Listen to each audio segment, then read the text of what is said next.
Eu me lembro nesse tempo, aqui na igreja de Goiânia, eu lembro que nós passamos bastante dificuldades, tivemos momentos até de pensar em desistência, né? A gente chegava a um ponto assim de imaginar que essa questão de ser pastor foi uma invenção nossa, e às vezes a gente tinha assim uma certa dúvida do chamado. Veja bem, uma vez eu estive em Anápolis com meu amigo, pastor Valquir, e nós estávamos passando uma dificuldade muito grande, e eu estava pensando seriamente em desistir e voltar a trabalhar secularmente, que eu trabalhava muito no ministério e não via muitos resultados, né? A gente evangelizava, ia atrás, e parece que alguma coisa não estava dando certo, porque não dá resultado de início. A Bíblia é clara quando ela diz que quem com lágrimas semeia, quem sai andando e chorando enquanto semeia, com júbilo voltará trazendo os seus feixes. Então os feixes não vêm no início, os feixes não vão aparecer no começo, eles vão aparecer no final. A vida de um cristão, principalmente de um pastor, tem um ciclo de vida, né? Tem um início, tem um meio e um fim. A gente tem que ter essa certeza que Deus está no processo, que a vida ministerial é um processo. Então nós estávamos lá em Anápolis, eu me lembro que o pastor Valquir, que é pastor hoje em Umas, continua sendo meu amigo, ele disse, vamos passar lá na casa de minha mãe, para a gente orar um pouquinho lá, e depois você vai embora, eu também vou embora. E nós fomos para a casa da irmã pastora Eurica, na época. Ela está viva ainda, né? Essa senhora, mãe do pastor Valquíria, é testemunho disso. E quando nós chegamos na casa dela, houve um momento de oração assim tão poderoso, e Deus usou ela para falar comigo. Deus disse para mim, olha, eu não quero que você desiste. Eu quero que você persevere, que você continue. E para provar que eu estou com você, nesses próximos 15 a 20 dias vai aparecer um sujeito alto, é um sujeito branco, alto, que vai estar sendo um braço direito seu por um tempo, vai estar te ajudando muito. E eu fiquei ansioso com isso. Nós viemos, quando cheguei em Goiânia, naquele pequeno tabernáculo, já estava ali na Dionísia de Abreu, na quadra 1, no lote 16, ali onde nós estávamos, com aquele pequeno galpãozinho ali funcionando. E eu me lembro que chegou um sujeito, chegou um senhor numa variante, né, num carro da Volkswagen, bem antigo, e encostou lá na porta e disse, aqui é a igreja quadrangular? Eu falei, sim, aqui é quadrangular. E quem é o pastor? Eu sou o pastor. Eu disse, poxa, que bom, eu moro lá do outro lado da cidade, estou procurando a igreja e eu quero estar aqui congregando com o senhor, eu estou disposto a ajudar aqui na obra de Deus. Hoje que coisa interessante. Quando eu olhei para aquele homem, era o Claudino Vítrio, o Cláudio, né? O mais popular Cláudio, que ajudou. Ele era um cara, ele já está com o Senhor, ele já partiu, mas ele era um cara que ele se dispunha de uma maneira tão poderosa para ajudar a gente. Às vezes ele chegava lá em casa e ele percebia que a gente estava um pouco abatido e ele perguntava para a gente assim, aí pastor, já pagou o aluguel da casa? Senão nós estamos aguardando completar o dinheiro. Ele disse, quanto falta? E a gente falava, falta X. Ele falava, vou inteirar para você pagar o aluguel, vamos pagar esse aluguel hoje, né? E ele sempre ali, eu lembro que quando estava pagando o terreno, na esquina ali, no lote 1 da Dionísia de Abreu, depois de sair daquele galpãozinho, eu me lembro que ele quis até vender aquela variante, ficar a pé, andando de ônibus, para poder ajudar no pagamento das parcelas do terreno. Um negócio assim fora de sério, uma coisa que eu tenho para contar e que Deus, estando no processo, é só você ter paciência, continuar se esforçando, continuar trabalhando, que Deus sempre vai responder o seu esforço, responder a sua fé, a sua dedicação. Outros tempos vieram, e de repente, quando nós começamos aquela construção, só para você ter uma ideia, começamos a construção daquele templo ali, na esquina ali da Dionísia de Abreu, no Canaã, aquele lote 1 da esquina ao lado do SESI, nós não tínhamos condição nenhuma. E começamos a construção ali, né, de um templo de 11 por 30. Às vezes as pessoas chegavam e falavam assim, rapaz, por que não faz um negócio menor, do tamanho que já está aí? Por que não reforma esse outro menor? Já tínhamos um tabernáculo lá dentro, né? Não, vamos fazer desse tamanho aqui. E começamos a levantar as paredes, e era tão interessante que as pessoas passavam e olhavam nas paredes. Tinha bloco, tinha tijolos de todas as cores, né? Aquele tijolo que foi pintado, nós colocamos, aquela alvenaria que nós colocamos na parede. E se você desmanchar lá hoje, você ainda vai ver tijolos de todas as cores, e nós fomos levantando aquela construção. E Deus mandava um pouquinho, a gente fazia, Deus mandava um pouquinho, a gente fazia, até que nós concluímos. respaldamos e agora faltava cobertura. Nós não tínhamos condições nenhuma de cobrir. Cobertura sempre... Você fazer uma cobertura hoje de 11 por 30 metálica é um dinheiro, né?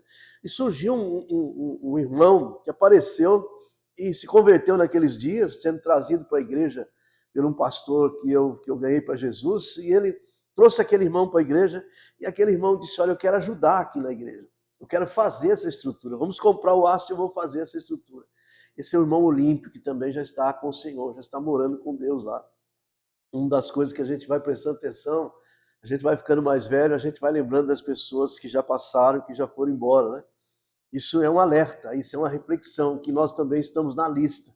Logo será a nossa senha, vamos encontrar com essa turma lá no céu. Mas vamos voltar aqui no irmão Olímpio. O irmão Olímpio, então, trouxe a parede de solda dele, trouxe tudo, fez ali aquelas vigas, ou aquelas tesouras, né, de metálica, e cobriu a nossa igreja. Cobrimos lá o templo, mas como foi algo tão feliz, não tínhamos condições de fazer o piso, porque tinha que fazer uma terraplanagem, um aterro dentro do prédio, dentro do salão, e nós não tínhamos condições de comprar a terra para fazer esse aterro.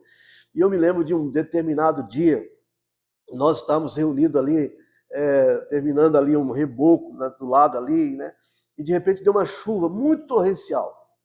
E naquela ruazinha ali, Dionísio de Abreu, descia um toró de enxurrada, descia uma enchente na rua, fora do comum. E eu me lembro que naquele dia a água ficou 40 centímetros de altura na rua, aquela coisa tremenda, né?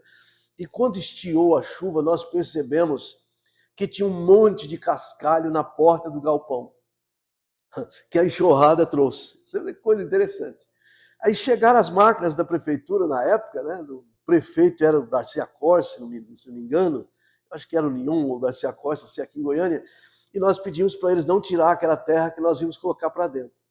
E nós pegamos aquilo que era muito mais de 2 caminhões de terra que estava ali, de cascalho, que estava ali na frente do galpão, e fizemos a terraplanagem, onde nós fizemos o piso daquela igreja. Você imagina que coisa extraordinária. Até a enxurrada trouxe uma condição para a gente fazer aquela terraplanagem. Você pode até rir de mim, achar graça disso, mas para nós era milagres que estava acontecendo. Para nós era Deus contribuindo para que aquela obra fosse feita. A gente não via dificuldade, a gente naquela luta, naquela batalha, eu ia 7 horas para aquela obra, trabalhar de servente, ajudando os pedreiros voluntários que estavam ali. 6 horas da tarde eu corria para casa, tomava banho, botava uma gravatinha, vestia minha roupa e ia fazer o culto. Tínhamos aquele irmão Clarindo com aquela guitarrinha, a única coisa que tinha. O único instrumento era aquela guitarrinha.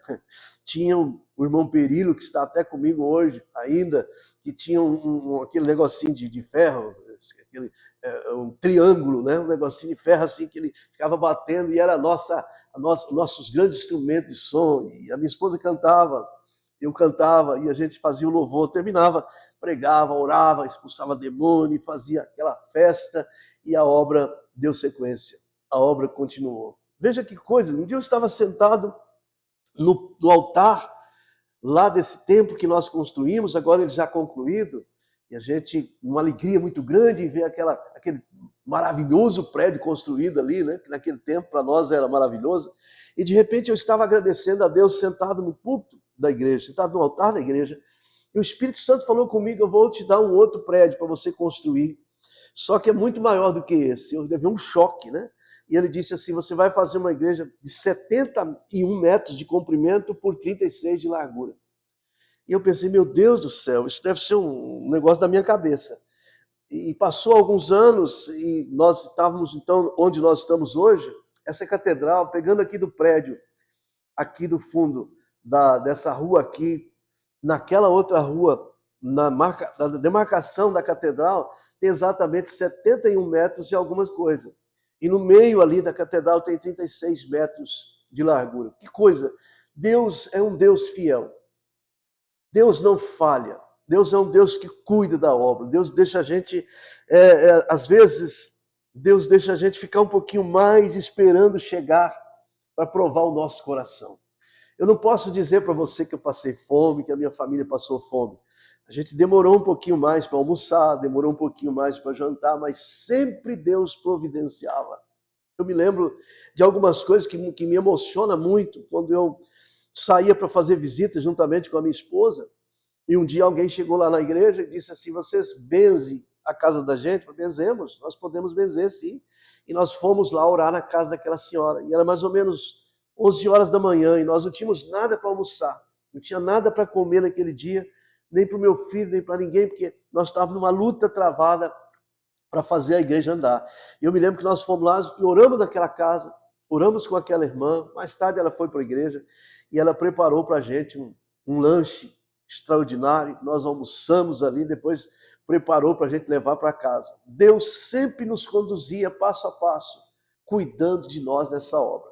Nos próximos vídeos você vai entender o processo da caminhada desse testemunho que eu estou dando para você aqui, que diante de Deus eu te falo, e muita gente conhece esse testemunho e sabe que ele é verdadeiro. Eu falo aqui só a verdade sobre o nosso ministério. Próximo vídeo, Deus abençoe.